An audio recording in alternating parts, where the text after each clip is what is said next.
what it was. I don't know what exactly I need to put a concept on it for. There's mention of blood, there's a mention of a murder, there's a branding at some point of something carving into skin, but it's not really explicitly detailed. So, yeah. Alright. Cuffs chain me to the wall. The cell is dim but terrible dread that slowly infects my mind. The only thing I can do is wait and wade through this debilitating swamp of memories. My free claw tries to scratch the spaces in between the bricks, but this room is so immaculate that I find nothing to distract myself with. Why does the blood create my fur like bricks around me? Every other time I got past them, every other time I fooled them, but today they wouldn't budge. What was I supposed to do? Sit idly by, wait for them to let me pass? There was no one around. I had no time. It was a fight I could win. It was a fight that we all could have walked away from. But they just had to keep standing back up. They just had to keep fighting. They couldn't just stop. No, that's not what the god of pain wants. She wants us all to suffer and long kneel to her. She guides us to our downfall so that we join the dead, the realm that she truly controls. We serve her in life and in death, always in her path. For most of us to follow her teachings is a willing choice, a choice made much later into our lives when we are at our worst. But I had no choice. I had no say in this. I was born into it. I would have stayed, too, if it didn't force me out once. I never knew what I waited out there, away from the cathedral.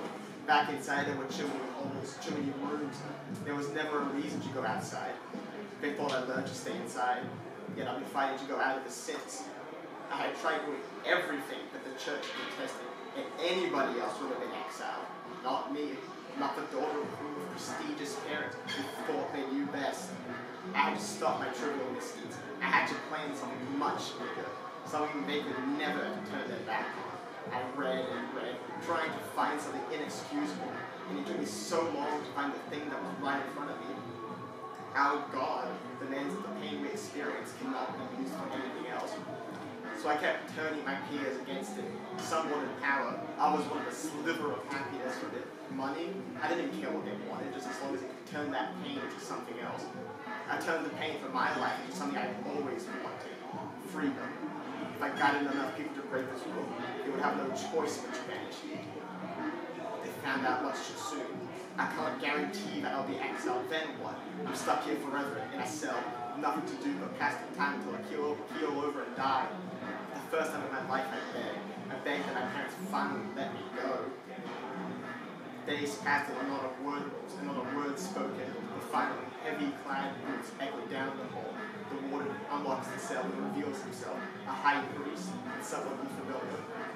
The high priest begins to unwind his long speech in worthless words.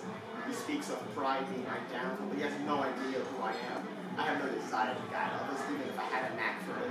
He will never understand why I did this. However, despite the odds, he grants me my freedom. As his mutterings of exile reach my ears, I begin to chuckle to myself.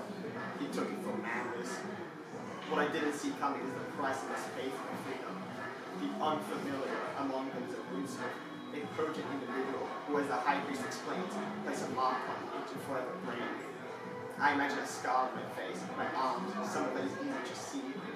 I am a fool to imagine that they do something as obvious as that. They open my mouth as it begins to carve the brain onto my tongue.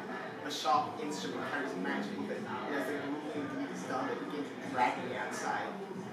And something's wrong, something that's worse than the blood that leaks from my mouth. It's the silver that leaks beside them.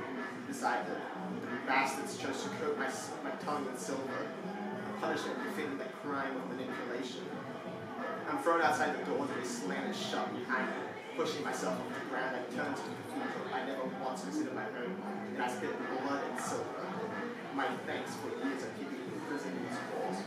This will be the last time I see the people I despise the most. This will be the first time I sleep free from their control.